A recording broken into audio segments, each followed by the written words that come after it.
we will stand on the brake with our left foot, stand on the accelerator with our right foot, and drop the brake. Lot of turbo lag. Oh my goodness, the turbo lag. Hey gearheads, and welcome to Garage Talk. I'm Corey, and this is the new for 2025 Nissan Murano. While so many of its competitive set have gone rugged and off-road focused, Nissan really is leaning to its on-road comfortability and luxury here with this top trim platinum all-wheel drive, borrowing a lot of style and tech from its luxury INFINITI brand. We've had this one for a week, and in this video I aim to show you exactly what it's been like to live with for a week and help you make the decision of, is this right for you?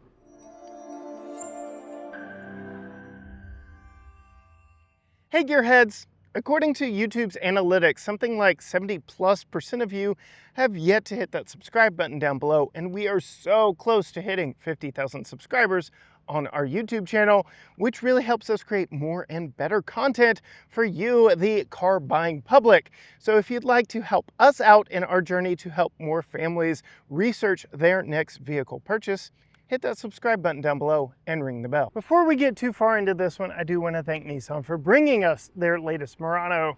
We've already checked this out at auto shows, but getting to live with this one on our home turf for a week has been very enlightening and let us know some of its pros and cons to what it has been like actually to live with it if you were to buy one for yourself. Starting with the powertrain of choice, gone is the V6, and in its place we get a 2-liter variable compression turbocharged 4-cylinder engine making 241 horsepower, 260 pound-feet of torque, mated to a 9-speed automatic, sending power to all 4 wheels via Nissan's intelligent all-wheel drive system. It does also have 3 different drive modes: Sport, Standard, and Eco. We'll talk a little bit more of what it has been like to drive when we're actually behind the wheel, but I do want to mention the fuel economy. 21 city, 27 highway, 23 combined, all on regular fuel from an 18.7 gallon tank. And suffice it to say, it has been more than enough for our week of living with it. We've done a lot of remote starting of this vehicle, and you'll see that when we move inside. The power numbers, while very competitive with some of its V6 powered competition, well, you know what? We'll get to that here in a little bit. But the big thing I want to talk about here is the overall style. The Murano has always been very differently styled from all of its competition, and that holds true here with the 2025 model.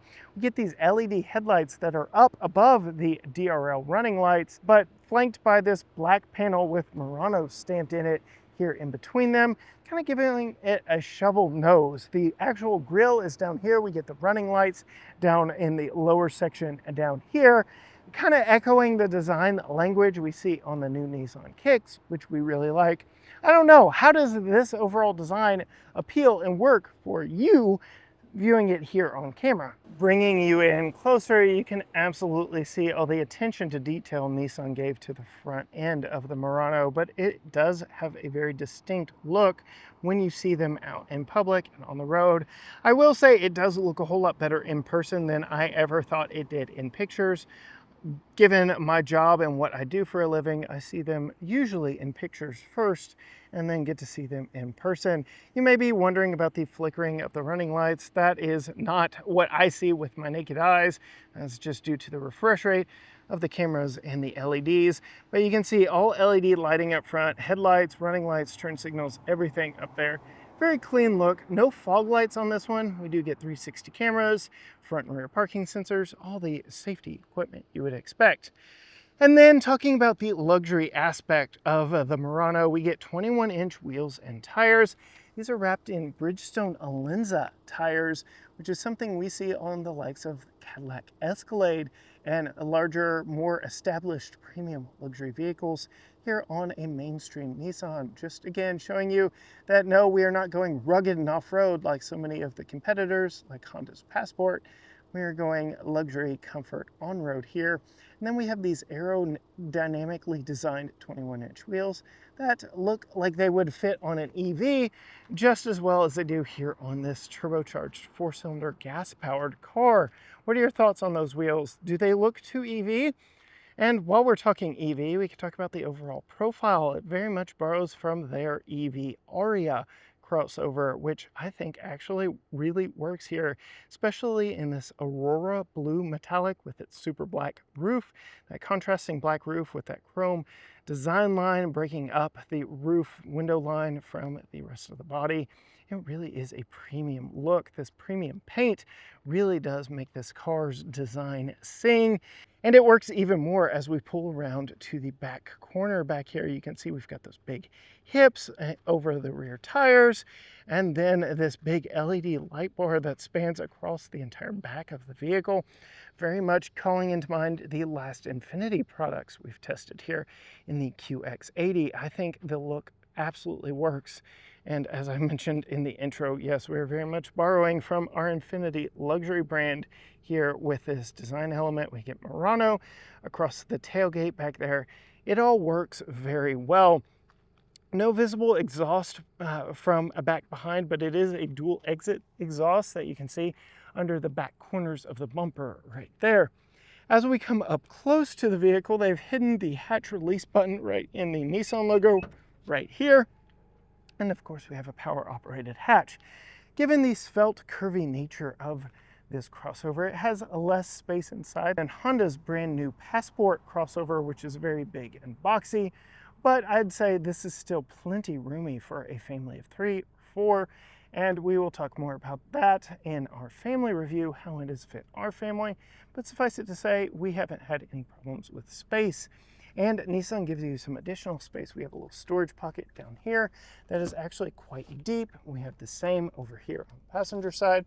And inside this little baggie are Velcro attachable cargo area dividers. So you can section off the cargo area if you'd like, which is a nice option. And then we have this little tab here that allows us to lift up the single piece floor. You can see there's a lot of sound deadening under here. We have our Bose sound system subwoofer. We have a lot of sound deadening around that subwoofer with the styrofoam. And then we get some storage on either side of it, which is a very nice option to go with just how much space we have back here. But that is not all, because we do have these 2 latches that we can pull right here and fold the seat backs down to expand our cargo area even more. Now, unfortunately, Tucker's child safety seat's already put in over there, but I do like how it is 60-40 split, allowing us more rear cargo expansion with a single child seat left in place over there, which I really like. Unfortunately, to put that seat back up, I'm gonna have to go to the passenger side door and lift it up, but suffice it to say, yes, lots of cargo space in this one. And then we have a couple of buttons right here to close it. No handle because, well, it is power operated, so you don't have to pull any handles or anything. Just push that button, you get a few beeps before it starts closing. Before we climb in our Aurora blue Nissan Murano, I do want to brag on the key. It is a nice compact key, though Honda does give you a smaller proximity key than this. It does give you all the necessary buttons, so you can see remote start, lock, unlock, hatch release, everything that you need right there on the key itself, which is very much welcome, unlike Toyota where you had to like press and hold the lock button for a remote start. I very much like the dedicated remote start button. So I did mention it is a proximity key, but we have this button right here for lock and unlock. You can see I push it once, that locks the doors, it power folds in the mirrors, press it again, that unlocks the doors. It's not completely passive, so nothing happens when you grab the door handle, but when you open up the doors, you can see we have the ivory and caramel interior in this one, semi-aniline leather. It is a very nice, very INFINITI-like interior that we have thoroughly enjoyed here in our week with it. Go ahead and start here on the door panel. We have the ivory and caramel colors and materials, very much like that. Lots of padding where you'd expect it, in some places where you don't. We have 2-person memory on our driver's seat. You can see express up down on all our windows, electronic child lockout, and your lock and unlock all right there. Around a gloss black panel, not my favorite. Storage there, lower storage down there. And then coming to our seats, we have multi-way adjustable seats here with 4-way lumbar and a quick access button for the massage. Really do like that. And as I mentioned, yes, semi-aniline leather, 2-tone quilted leather seats here. These are their zero gravity seats. I do really appreciate this seat design, its comfort, and just how well it has worked for us this week. Again, really leaning into the INFINITI aspect and everything they know from their luxury brand. Before I climb in, I do want to show you, we do have this large storage area underneath the center console.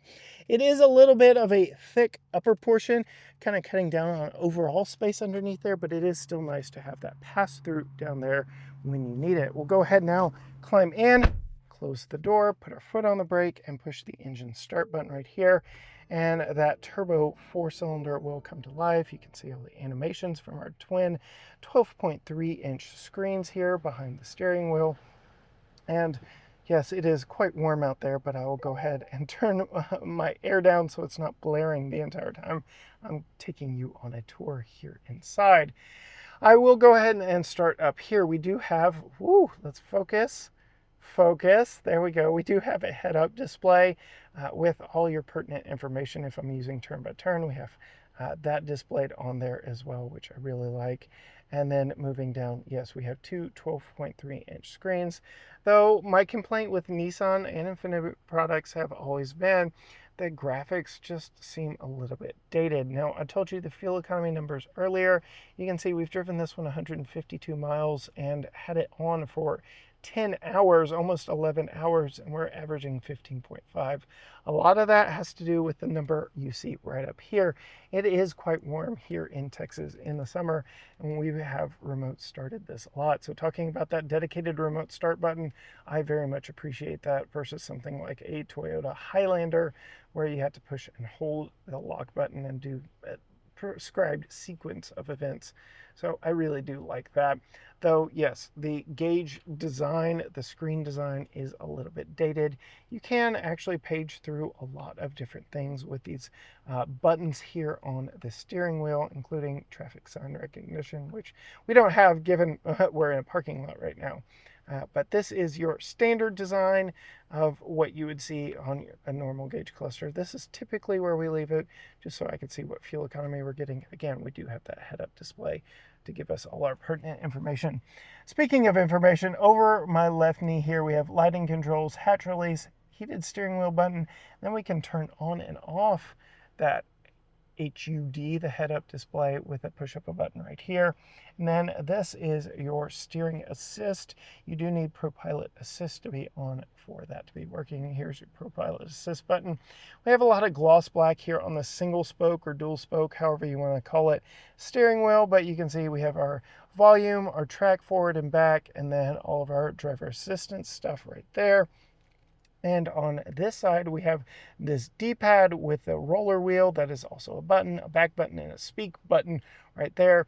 And these buttons control various different screens. So as you can see now, I'm on this screen, and I can use my steering wheel controls to actually control this screen. If I hit the button right here, now I am controlling this screen and can scroll through various different things with these controls on the steering wheel. I like the option of being able to control both screens from the steering wheel, so that works very nicely. This does have Apple CarPlay and Android Auto, wireless and wired, though I'm currently filming on my phone right now, so you will have to wait until we're filming with the GoPros before I can show you exactly what that looks like on the screen. But just like everything else, I feel like the graphics are a little bit dated and could use an update. You can see we do have Google built in, so you can talk to Google that way. But yes, this is your typical home screen there. You can see we do have some comfort and convenience controls displayed here on the screen. If I tap them, I get this little exploded window that shows me, yes, my ventilated seat is on automatic. I have never gotten in the vehicle and it not been on, and I appreciate that so much when the temperature is flirting with 100 degrees outside. So heated and ventilated front seats. You can see here I can do a quick access button to all of our climate controls and adjust a lot of things. Heated steering wheel and the like up here. We do have rear climate controls that adjust the 3-stage heated outboard seats, but you can see those are off because of course they are. It is too warm outside for anything else, but really do like all the controls that we have up here on this screen. There are multiple different setting options that you can get to in various different screens. And if you're used to Nissan's control system, you'll know that most everything can be done through the screen, but some things like the information displayed here and the head-up display are controlled through the screen and the steering wheel buttons here. So just something to be aware of. As we move down further, we do have this big volume knob, power button for the radio, a forward and back toggle here. It lifts up and pushes down depending on whether you want track forward or back. And our hazard button is right there. It is a little bit hidden. If you don't know that it's there in an emergency, it might get lost. We do have some gloss black here. We have Murano stamped in right there, but I don't feel like you're going to be touching here a lot. You can see we've already got smudges because I was resting my hand there for reasons, I guess, but it does collect dust. I don't know. Gloss black just doesn't say premium to me, and a lot of automakers think that it does. Moving down here, you can see we've got this fake wood look that we first saw in the Aria. Works very nicely. You can see we have these backlit controls for our HVAC controls, our fan speed here, automatic there, and dual zone climate. All the readouts will appear right up there, as do readouts when you push the button on the seat for your massage. There, that's the word. And then it gives you a quick access button here to go through the intensity, the speed, the type. All of that can be controlled right there on the screen. Moving down further, we have two USB-C ports to interface with the infotainment, also charge your phone. We have an indicator light here for when the Qi wireless charger is working. It's rubberized, which I really like, so it'll hold your phone in place. For the most part, it has done a good job keeping my phone charged. I wouldn't say that it has added much in the way of charge to my phone. D mode or drive mode, as I mentioned, we have Sport, Standard, and Eco here in this one. We'll leave it in Standard for now.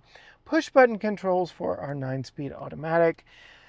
We'll talk more about that when we're driving, but it has not been my favorite. And then we have a defeat button here for the engine start stop, where the engine would turn off in traffic to save fuel. And then a quick access button for our cameras. We do have 360 cameras in this one that are of good quality. The more times you press it, the more different views you get. So you can see, I can see my front corners marked out nicely there.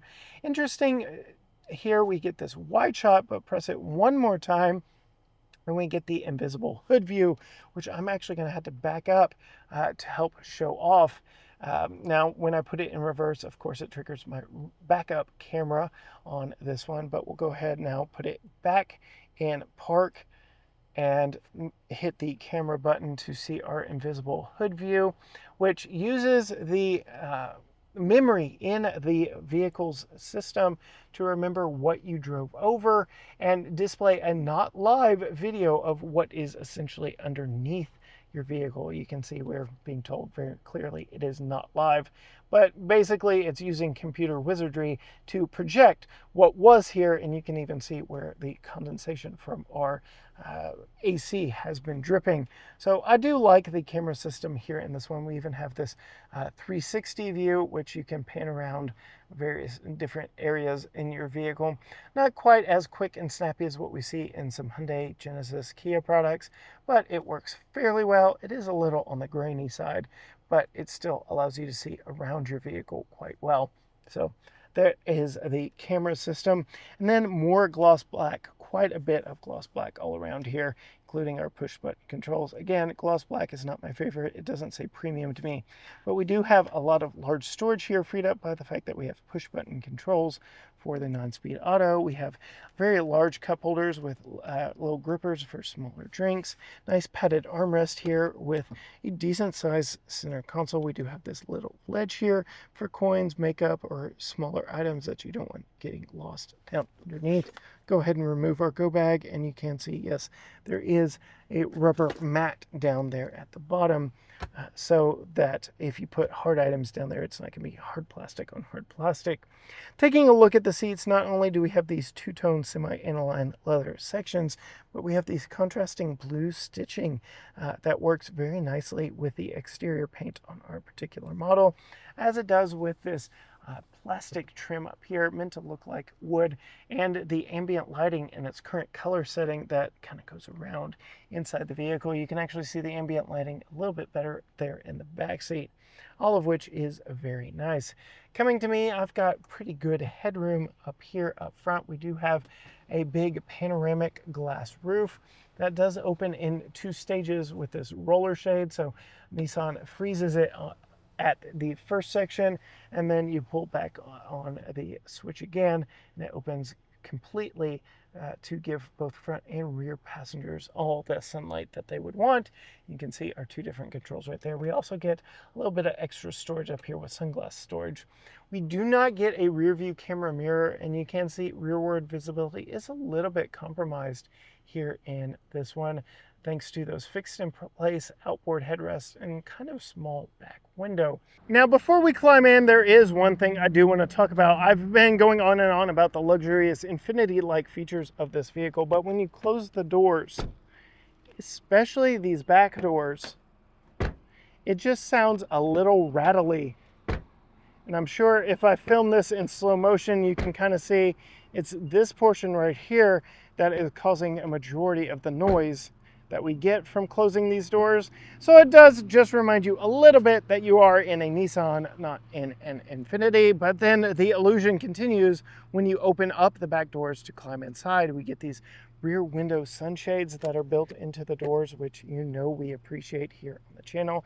And it does a really good job of taking up most of the rear window, help keeping it nice and shaded back here in the back. All the same colors, textures, and materials are repeated back here. Unfortunately, that does even include the gloss black around the window controls.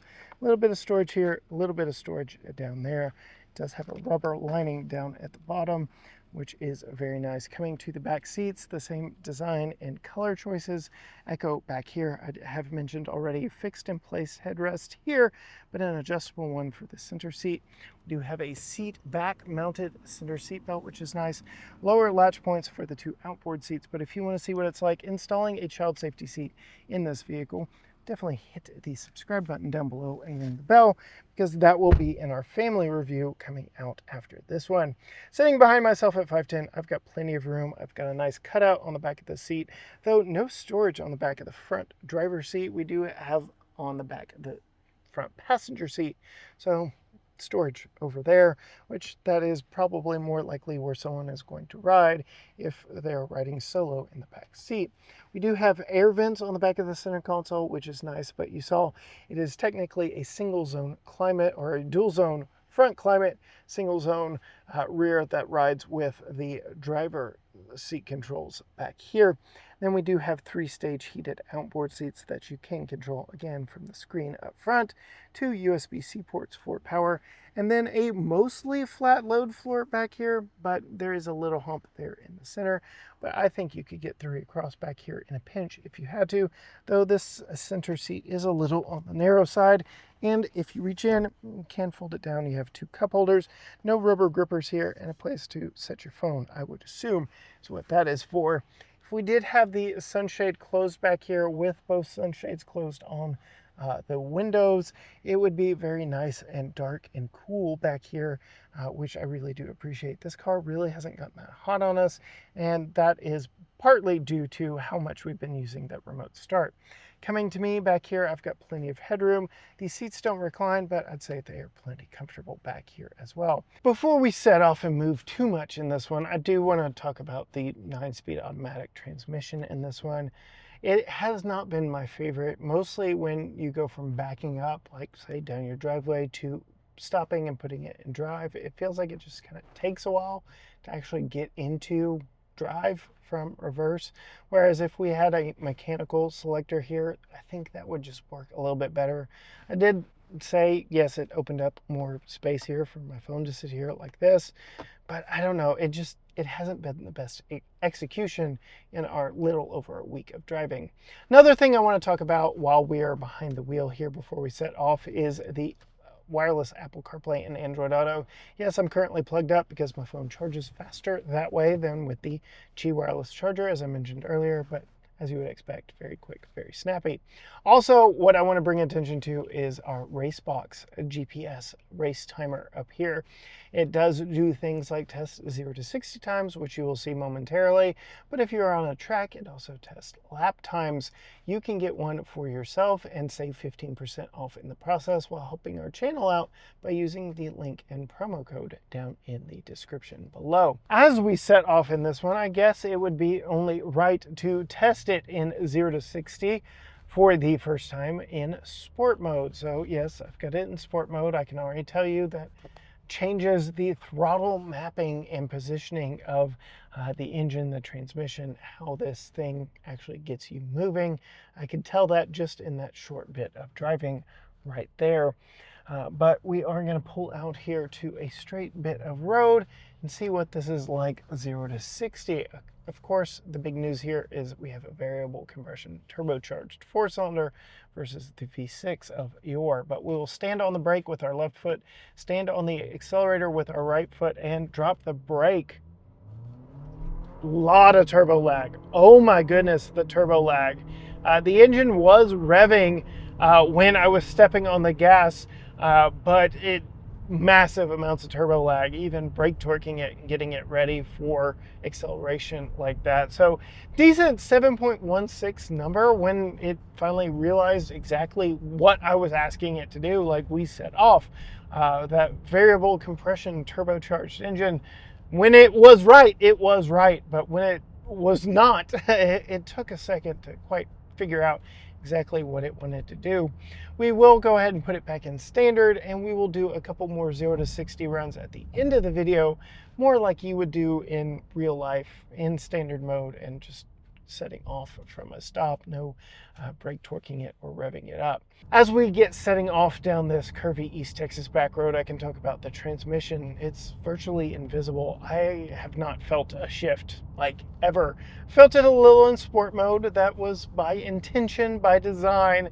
But here in standard drive mode, in our week with this car, driving it around in traffic, driving it down this road, it's virtually invisible. So once you actually get set off and moving in this, I don't mind the 9-speed automatic transmission whatsoever. It works very well. I do applaud Nissan for giving us an actual stepped automatic gearbox versus a CVT. They've been using CVTs for so long, and we still see a CVT paired with a variable compression engine in the very popular Rogue compact crossover from Nissan, but I do appreciate a stepped automatic here in this Murano. I think it works quite well, and for the most part it has been in the right gear at the right time. Yes, the power numbers are a little low. I think that is just true across the segment. We have tested and even tested head-to-head against Honda's new Passport Trail Sport, which has a different prescribed mission from the get-go from the designers. It is more off-road focused, where this is on-road luxury and comfort focused. But even still, both of those vehicles are a little underpowered. I would like to see right at 300 horsepower from both vehicles, especially here in something that is more on-road focused. You would just expect easy, effortless power, which, as that 0 to 60 run showed off, it's mostly effortless when the turbo really kicks in and gets you moving. Otherwise, it's like, come on, let's go. So just some things to consider when you are test driving your Nissan Murano before you purchase it. Give it a run, see what it's like in traffic, see what it's like under emergency situations, see if it fits your driving style. For the most part, we've been driving it around in standard mode, and other than it just being a little underpowered, we've had no problems with it. Again, that transmission is basically invisible, goes about its actions without letting you know it's even there, which is exactly what an automatic transmission should do.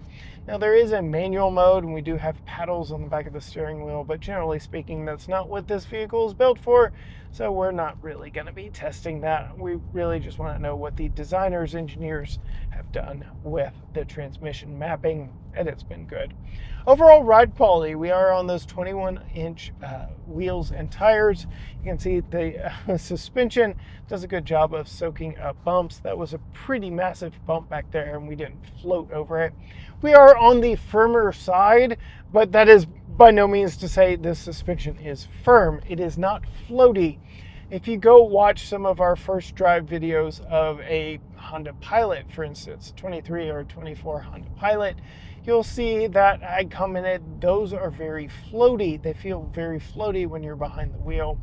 This does not feel floaty at all, but it also does not feel firm. It is a very good balance of what you would expect from a big luxurious crossover as this is, even in spite of the fact that we have 21-inch wheels on this. Generally speaking, the bigger wheel sizes get, the firmer the ride gets, because there are less ways, less options, less places for imperfections in the road to be soaked up. You generally have less sidewall on your tires, which do a big portion of soaking up small bumps and imperfections in the road.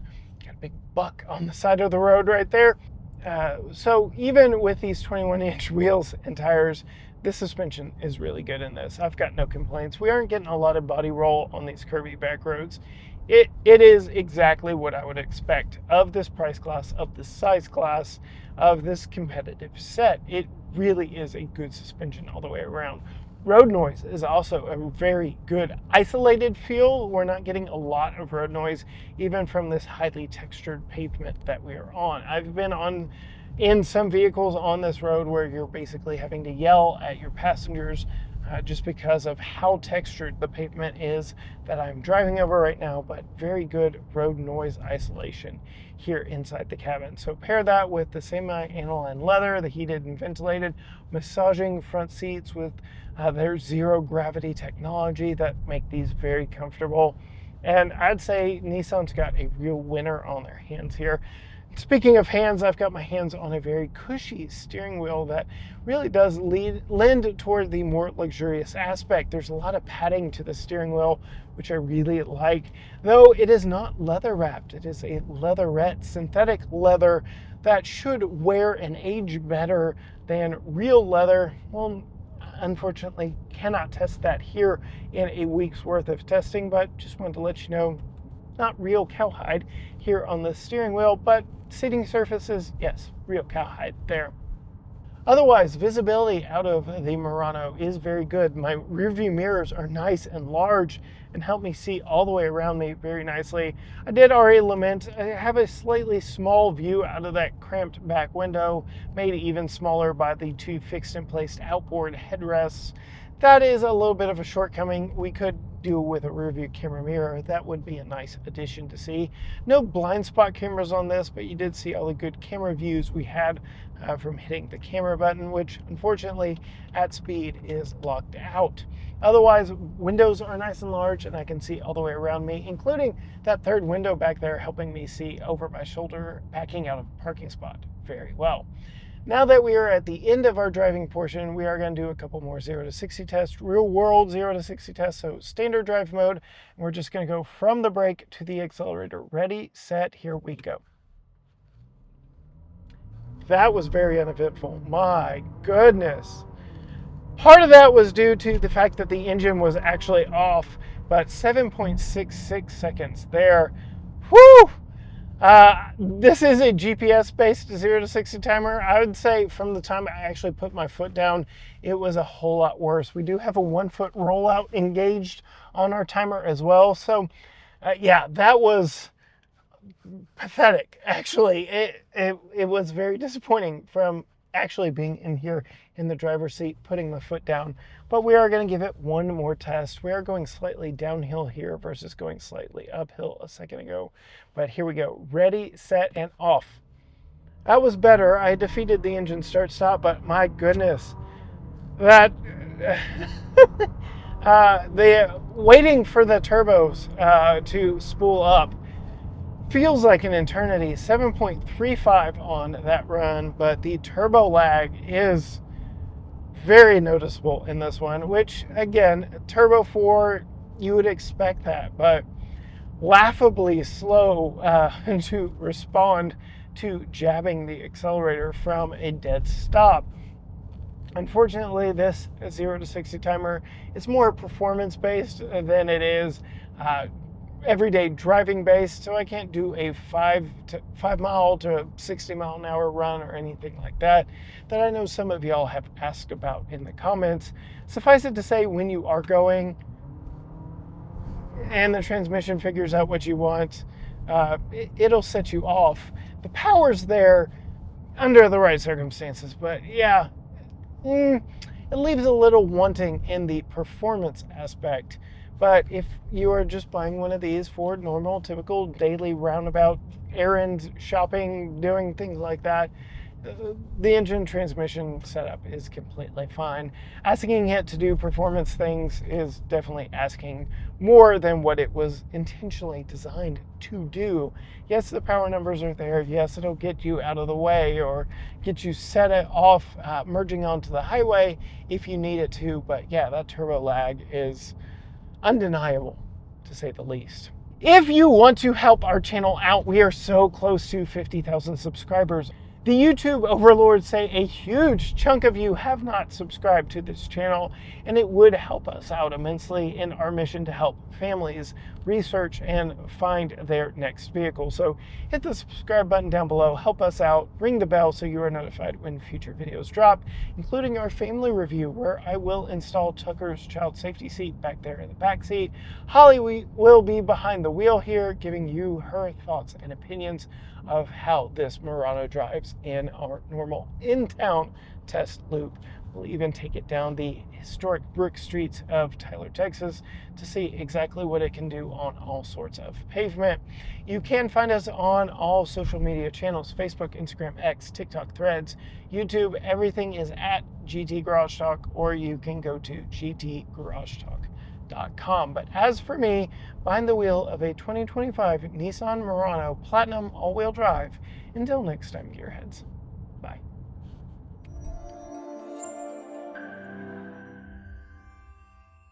I'm sweating like a champion. Who said reviewing cars is easy? Especially in Tyler, Texas.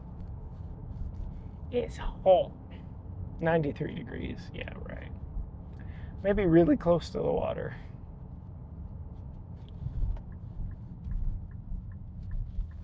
Brakes are good.